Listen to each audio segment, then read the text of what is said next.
ایسے ہی کیا اس نے، جلدی جلدی اپنی کیفے کے لیے سینڈوچ وغیرہ بنائے اور نکل گئی۔ پر رستے میں اس کو رات والا سنو مین دکھائی دیا۔ پہلے تو وہ دیکھ کر بڑے حیران ہوئی، پر یہ کیا، اس کے گلے میں تو میرا والا اسکارف تھا۔ وہ نینا کو روک کر بولنے لگا، نینا نینا میری بات سنو، تمہارے میجیکل اسکارف کی وجہ سے میں انسان بن گیا ہوں، میں تمہارا شکریہ ادا کرنے آیا تھا۔ اگر تم رات کو نہ ہوتی تو میں کبھی بھی انسان نہ بن سکتا، میں ہمیشہ سنو مین ہی رہتا۔ نینا بولی، یہ تم کیا کہہ رہے ہو، چپ کرو اور چلو یہاں سے، یہ پاگلوں والی باتیں میرے ساتھ باہر کھڑے ہو کر نہ کرو۔ وہ اس کو اپنے گھر کے اندر لے گئی۔ وہاں پر ٹام سنو مین کو دیکھ کر بہت ہنسنے مسکرانے لگا۔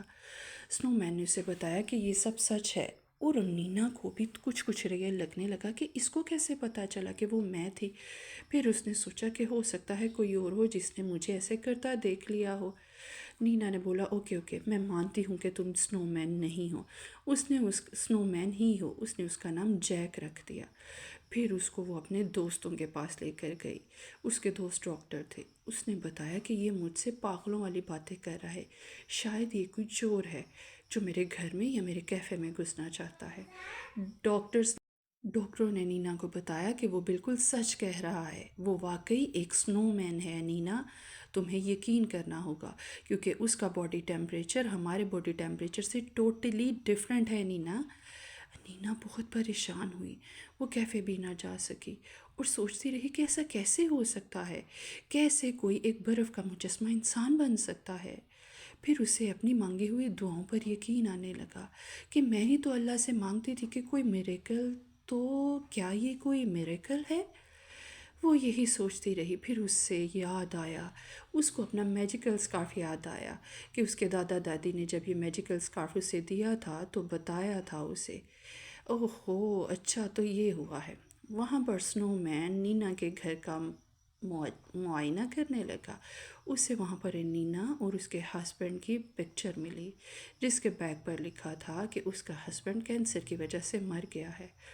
سنو مین سوچنے لگا، اوہ ہو، تو اسی وجہ سے نینا اتنی سیڈ ہے کہ اس کا ہسبینڈ بہت جلد چھوٹی عمر میں چلا گیا ہے، اور وہ بھی کینسر کی وجہ سے۔ اس نے سوچا کہ وہ نینا کی مدد ضرور کرے گا کیونکہ نینا ہی کی وجہ سے اسے زندگی ملی تھی۔ یہ کیا، نینا کے گھر کے باہر تو اتنا کچرے کا ڈھیر لگا تھا۔ اس نے کہا، کوئی مسئلہ نہیں، یہ سب بھی میں ہی کروں گا۔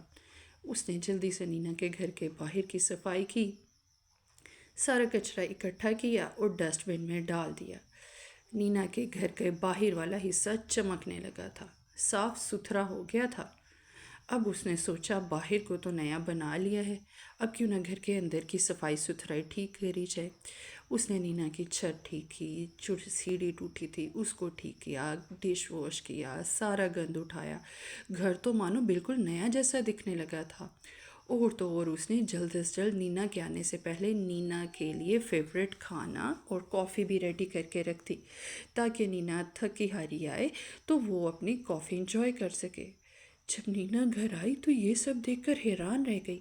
پہلے تو اسے لگا کہ شاید وہ کسی اور کے گھر میں گھس گئی ہے، پر نہیں، یہ تو اسی کا گھر تھا۔ اس کو کھانا سرو کیا گیا، اس کو کافی سرو کی گئی۔ آج سے پہلے تو کبھی کسی نے اس کے لیے اتنا کچھ نہیں کیا تھا۔ کوئی بھی تو نہیں تھا جو اس کو پوچھتا کہ نینا آج تم بہت تھک گئی ہو۔ کوئی بھی تو نہیں تھا جو اس کے لیے کھانا ریڈی کرتا، کافی ریڈی کرتی۔ نینا یہ سب باتیں سوچ رہی تھی اور اللہ کا شکر ادا کر رہی تھی، اور تو وہ اپنے گولڈن گلوب کو بھی دیکھ رہی تھی۔ نینا کے پاس گولڈن کلر کا ایک گلوب بھی تھا، یہ بھی میجیکل گلوب تھا۔ نینا نے اس کا نام جیک رکھ دیا۔ جیک نہ صرف نینا کی مدد کرتا تھا بلکہ باہر دوسرے لوگوں کی بھی مدد کرتا تھا، بزرگوں کی مدد کرتا تھا، ان کو میڈیسنز لا کر دیتا تھا، گروسری کرتا تھا، اور جو ان کے گھر کے چھوٹے موٹے کام ہوتے وہ سب جیک کر دیتا تھا۔ سب جیک کے آنے کی وجہ سے بہت خوش تھے کہ جیک نے ان لوگوں کی لائف بالکل بدل کر نئی جیسی کر دی تھی۔ سب کی خوشی کے انتہا نہیں تھی۔ پر یہ کیا، دن آہستہ آہستہ بدلنے لگے اور سورج نکلنے لگا جس کی وجہ سے جیک کی باڈی بالکل پگھلنے لگی تھی۔ جیک نے تو کبھی سوچا ہی نہیں تھا کہ اسے اتنی جلدی واپس بھی جانا پڑے گا۔ وہ تو بھول ہی گیا تھا اصل میں تو وہ سنو مین ہے اور اس کی باڈی میلٹ ہو رہی ہے۔ وہ بہت پریشان تھا۔ جب نینا اور دوستوں کو پتہ چلا تو وہ لوگ بہت پریشان اور اداس ہو گئے، کیونکہ وہ جیک کو کھونا نہیں چاہتے تھے۔ وہ سب کے سب رونے لگے اور جیک کو مرتا ہوا دیکھ رہے تھے، پر وہ لوگ جیک کے لیے کچھ کر بھی تو نہیں سکتے تھے۔ ہاں، ان کے پاس ایک رستہ تھا، اور وہ رستہ تھا دعا، اور دعا وہ ہے جو تقدیر کو بدل دیتی ہے۔ ان سب نے رو رو کر دعا کرنا شروع کی کہ اے اللہ، جیک کو بچا لے، یہ بہت اچھا ہے ہم سب کے ساتھ، ہم سب کی مدد کرتا ہے، آپ اللہ تعالیٰ اس کائنڈ پرسن کو بچا لیں۔ اللہ تعالیٰ نے شاید ان کی دعا سن لی۔ لینا بھی گولڈن گلوب کے سامنے کھڑی رو رہی تھی اور دعا کر رہی تھی کہ اگر اللہ تعالیٰ آپ نے میرے لیے معجزہ کیا ہے تو پھر اس کو واپس نہیں لے کر جائیں۔ جیک بہت اچھا انسان ہے، اس کو ہماری طرح زندگی دے دیں۔ پر وہ یہ بھول گئی کہ وہ تو گولڈن گلوب کے آگے کھڑی تھی جو کہ میجیکل تھا، اور پھر یہی ہوا، میجک ہوا اور اللہ تعالیٰ نے اس کی دعا سن لی۔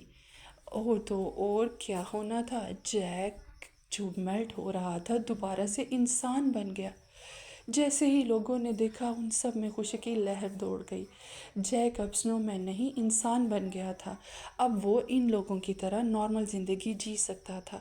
لینا اور باقی سب لوگ بہت خوش ہوئے اور اللہ تعالیٰ کا شکریہ ادا کرنے لگے کہ اللہ تعالیٰ نے ان کی دعا سن لی اور جیک کو دوبارہ ایک نئی زندگی دے دی۔ سب بہت خوش و خرم زندگی گزارنے لگے، اور جیک اب ان کے درمیان میں ان جیسا ہی تھا دوستو۔